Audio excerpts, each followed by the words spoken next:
Hello guys, this is just a quick little video to see the video quality comparison between a little action cam I bought a while ago and comparing that to the tested and true C920 from Logitech. The action cam I got is the SOOCOO C30, C30R in my case. So 4K action cam, so it records up to 4K and can do lower 1080p at 60 FPS, and it sounds pretty good on paper. I eventually got it, plugged it into my extra web capture card, and I got okay results.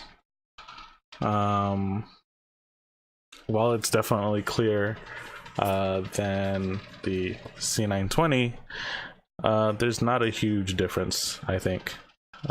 So currently you're looking at the action camera, and we can go back to the C920, and the colors are a little bit darker. Of course, you can change that by tweaking the settings for the webcam itself and even in OBS as well.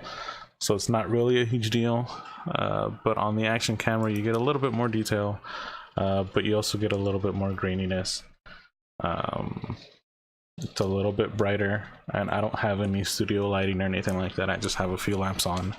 The ceiling fan is on as well. So not a whole lot going on in terms of fanciness, but it's a little bit brighter than the C920, a little bit sharper.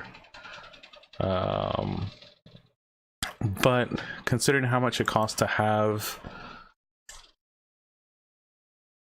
the action camera itself, which in my case was about 80 bucks, you also have to have an additional capture camera or capture card, sorry, which can range from $100 to $180 depending on if you're buying used or not.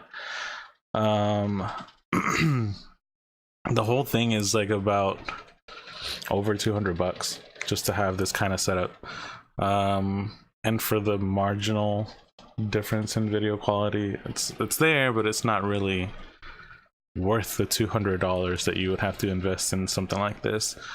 I've been looking into getting better video quality, but it seems like there's a huge gap between your C920 and the DSLRs or video cameras that people are using to capture footage, to just use as a simple webcam.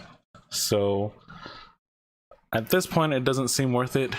The next step up from something like these action cameras would be something like the Sony Handycams, and those start at around $170, $150 used, and go up from there. And then a step after that would be, of course, like a DSLR, your Canons, your Nikons, your Panasonic stuff, etc. But at that point you're already going around the 300 plus range, even used. And then again, on top of that, you need the capture card to be able to grab that footage. So while this is a neat little alternative, I don't think it's worth the extra, say, what, $100, $150 more to get slightly better video quality. So it doesn't work in my case, and I will be returning it, unfortunately. But I hope that this helps anyone that's been looking at this sort of thing as well.